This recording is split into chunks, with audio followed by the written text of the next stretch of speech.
Today I'm going to be building a rod storage tube for your roof rack. Well, technically mine, but you can build it for yours as well. Here's some materials you'll need just to get started, alright? This is kind of a two-stage process. The first stage is getting the pipe ready, cutting it so you can paint it. Then we're going to let it dry and then come back and attach our conduit caps, and then you can put it on your roof rack, alright? Measuring tape, alright? Sharpie. A saw of any sorts. I mean, if you got a hand saw and one that's cheap to use, it's probably easier to cut a pipe with that. That's what I would do. And then sandpaper, because what we're going to want to do is sand it down to get any kind of marks off of it so that we can paint it. It'll look great.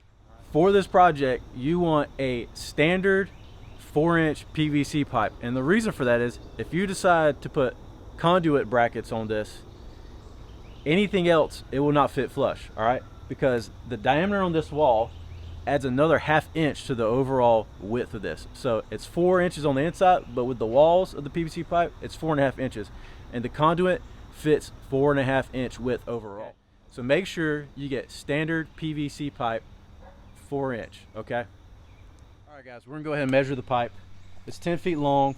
My rod's at the longest point for a single piece rod is 7'6". So I'm gonna give myself, 6 inches here and make this 8 feet, all right? So we're just gonna measure this off, which I've already done beforehand. And then wherever that 8 foot was, I just made my marks on the pipe, all right? And you can even take your measuring tape or a piece of paper, anything like that, just to give yourself a larger mark around the pipe. And draw that so when you go to saw, it's easier to follow that line.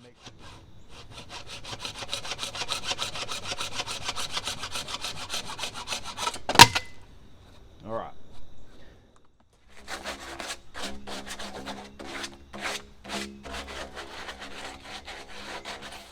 Now that we've cut our pipe, sanded the edge down, got it cleaned up, I've wiped it down. Now I'm going to sand the whole pipe. That way we get any kind of marks or shavings, any kind of rough edges off of it. That way when we go to paint it, it's nice and smooth. You can even start it where you've got the writing on here and use that as your marker for when you turn to sand it. That way you're not hitting the same spots or doing more than you need to.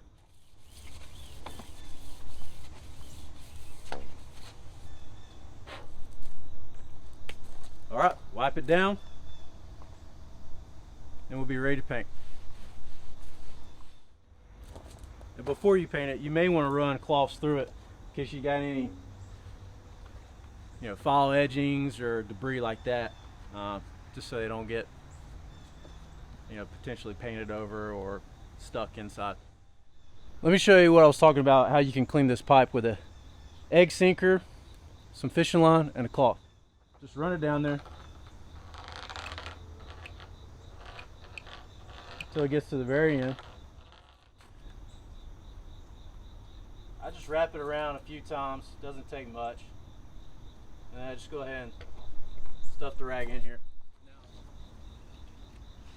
All right, good to go. So this is what I'm using for end caps. AA Products Incorporated. It's just a standard conduit carrier kit for 4-inch PVC pipe. Here's the end cap. Everything's already pre-drilled. It's just use your drill bit to go ahead and make those holes and then screw it in.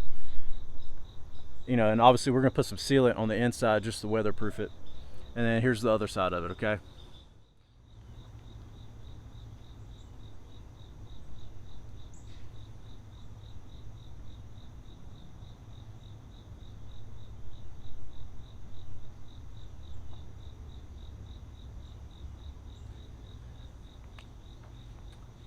I'm also using the pre-cut end of this pipe to flush up against where I'm going to be grabbing the rods out of. That way the edges are tight. At the other end, I don't really care. So where you cut, you may want to put the end cap there. And on the flush side that was already pre-cut when you bought it, that may be where you want to put your actual cap to pull your rods in and out. Just my preference. This is a 1/8 bit. That's what I'm using to pre-drill these holes. Depending on how much pressure it takes to put that screw in there, I may need to go up a size in the bit, but we're gonna stick with this right now. If not, 1/8 or just the next size up. So we cut our pipe after we measured it, sanded it down, cleaned it up. I went ahead and pre-drilled the holes. So now we got to paint it. I just have a standard shovel. Just get it down to the ground as far as you can. Throw the pipe over the top of it.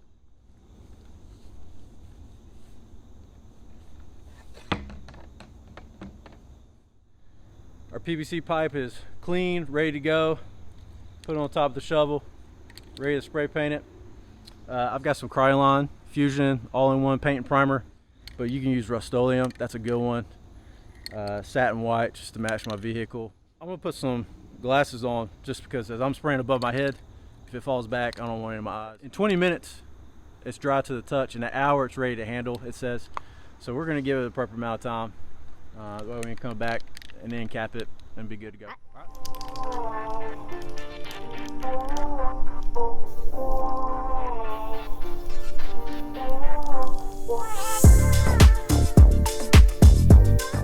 Our pipe is dried, paint is on. Now it's time to put the end caps on it. It's by AA Products Inc. Get on Amazon. Most of everything I'm going to use, I'll try to get a link down in the description, and I'll also try to upload a PDF with all the steps. So when we're done with this, you have something you can print out or easily follow on paper if you desire that. In the back of these caps, they have foam padding, which is fantastic. So you don't even necessarily have to put rod sleeves on your rods if you wish not to, but you'll know that the front and back ends of the cap are protected, so the tips should have no problem, and it's a pretty good thickness, so I wouldn't worry about it.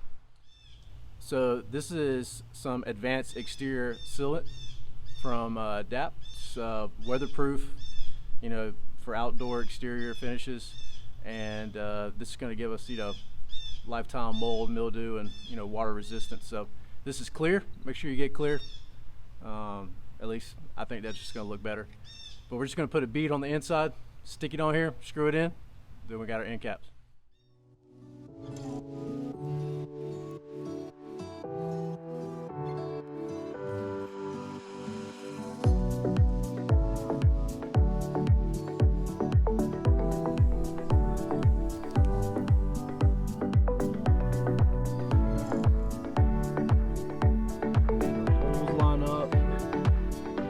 Once I'm done with this, we'll come back.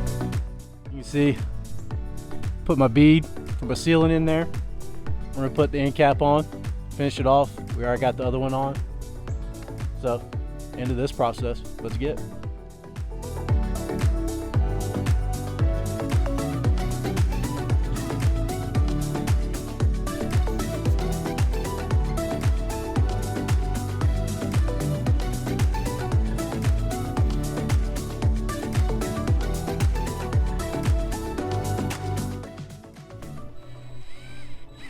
I like to keep them a little loose so that when I put the other two on, it seems to sit a little more flush. And then I tighten all four of them down at the same time.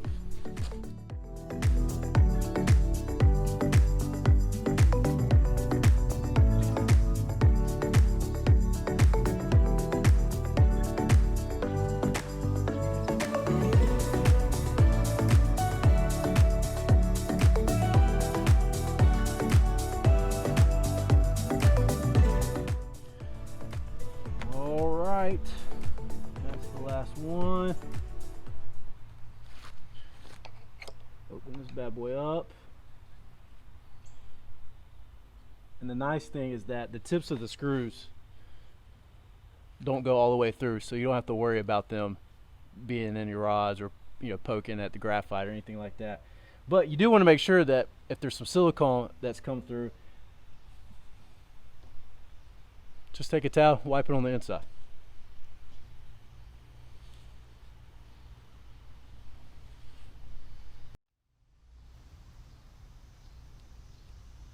Oh, looks good. There you go. All right, guys, now that we're done with this, we're going to put on the roof rack. Here's the finished product. I will say that you need to check what kind of roof rack you have to make sure the height clearance is enough, because these brackets are tall. So I had to flip them around and put some padding underneath it. So later on I may put like a pool noodle or something like that, but for the moment this is going to work. So I had to flip them upside down and tighten the brackets on top. But this works. So if you need to do that, just get some tube, put it underneath there, ratchet it down like this, and off you go. All right, thanks guys. See you next time.